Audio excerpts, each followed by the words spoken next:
Hi guys, my name is Sabrina and welcome back to my channel.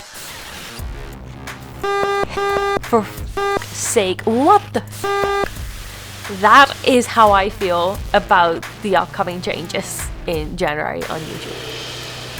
So without any further ado, let's get on to the video.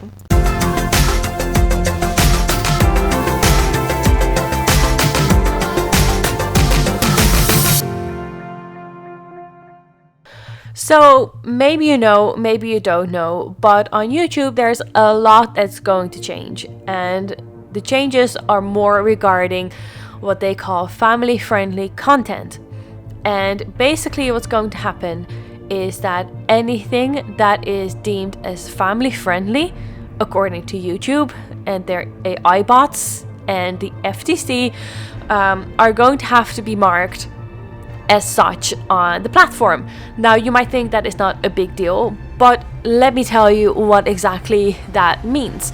So family-friendly content, they will turn off the comments on those particular videos, so there's no way in hell that we can communicate with our viewers under the actual videos, talk about what I've done, like art-wise, what I've drawn, crafted, whatever. Like wherever my channel is going with this, it will remain in my skill base, so it will be artsy and a lot of drawing, and that's what I do and that's what I like to do and that's what I want to show you guys. And what also is going to happen is they are going to either limit the monetization or completely turn off the monetization on those particular videos.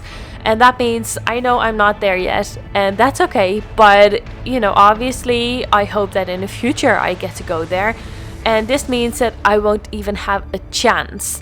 And it sucks, it really sucks. Like, I just don't have anything else to say about this. I don't understand it. Well, I do understand it. YouTube was fined with a huge fine, and now they're implementing this across the whole platform regardless of where the creator is, and it's now on the creator. And another fun thing, yes, I'm being sarcastic, that's happening is that if the FTC finds a video that they deem kids content, and kids content is videos for children under the age of 13, then you can get hit as a creator with a fine of about $42,500. And that is absolutely ridiculous. Who has that kind of money lying around to spend on a fine that the FTC gives you, and they'll take you to court and whatnot? And oh my god, this is just so mind-blowing. And I've seen a few videos, and what I'll do is I'll link the video with that information in the description box below, because I think it's really important that everyone who is making kids-friendly content or family-friendly content is aware of what YouTube is not telling everybody. And it seems so easy. Mark your channel or each video if like as kids-friendly or family-friendly, and if not, then I don't know, they'll follow up on you, they'll chase you, but they didn't say the FTC will fine you with $42,500 if they find out. And that kind of poses a little issue for my channel. Now, for my content, I went into this journey on YouTube basically wanting to show the world and showing everyone that as an adult, listen carefully, as an adult, you can do whatever you set your mind to. I picked up cello about 3 years ago, and I started learning cello. I'm in my 30s, guys, and I wanted to learn cello, so that's what I did. I play in the Christmas orchestra every year now. It's amazing. I love it.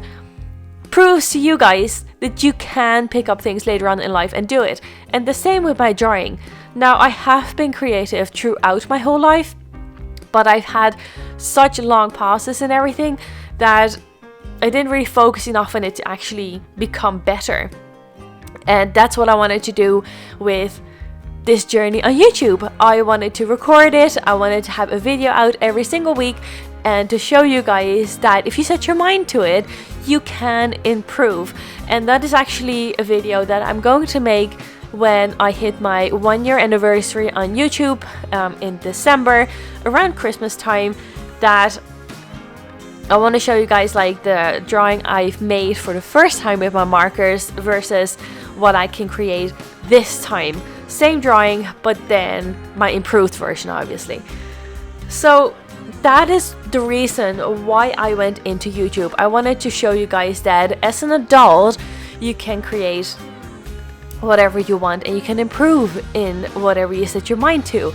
But my content, because this is more like cartoony and characters, I think this is more friendly towards families as well, towards a younger audience.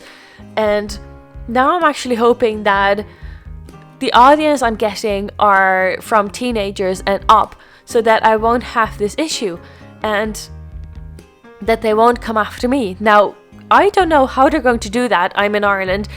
Like, are they going to keep the fine for whenever I'm going to the US and then charge me then at customs or something? I don't know. It's absolutely insane to me. It pisses me off so incredibly much. And I want to ask you guys to help us change this a little bit, to have things clarified and to not stop art creators, crafts creators, gaming creators, creators that make, I've seen people making dolls or like improving dolls. And is that kids content? While they create such a beautiful thing that we watch as adults as well, I don't understand why the parents cannot take responsibility of their children and what they're watching and where they're watching it.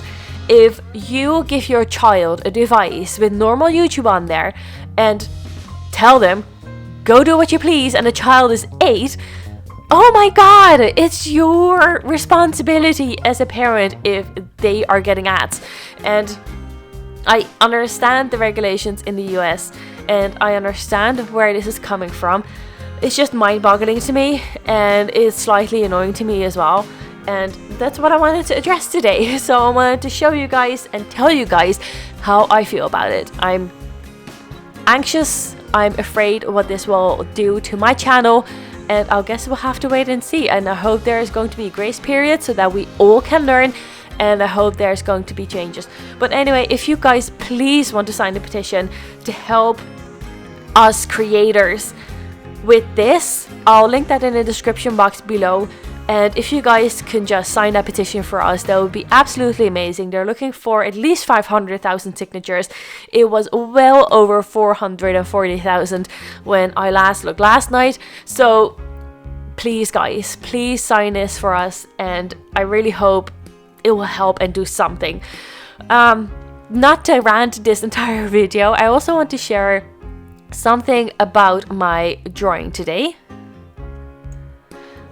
And this drawing, I had the sketch for a little while, and I had in my mind that I wanted to have a little bit of a romantic vibe in here with the colors, and therefore I made the background purple. And I realized I might have had to turn the gradient upside down.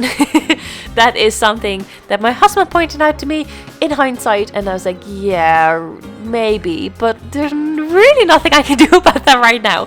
So yeah, that happened, but I really like the colors. I am so pleased with them. I like how the dress turned out and how basically everything turned out. I'm so happy with it. Like, I really had this Roman woman in my mind, and yes, I was inspired by Greece, and it's just what happened to deal with it. So yeah, she's carrying grapes, and I don't know, there's no real story behind here. It was just something that was in my mind. It popped in my mind, and I really wanted to share this with you guys and show what I can do with Roman/Greek people. Also, if I sound sick, yeah, I am still sick. I have been for a week. The whole household has suffered, unfortunately. I think my daughter's doing the best of all of us, actually. But yeah, back to the drawing. Done the hair with browns, and I really tried to experiment with a different kind of shading in the hair. And I'm not quite sure about this one. I think when it's like long and flowy and not tied up, it's easier for me to color in for some reason. But sure. I also colored in the pillars, and I really wanted to keep those simple, so I kept those in gray, and I tried to have like the gradient. I tried to have the shadows in there properly as well. And yeah, that's pretty much it, guys. I hope you enjoyed this video, and I'll catch you guys next week. Thank you. Bye.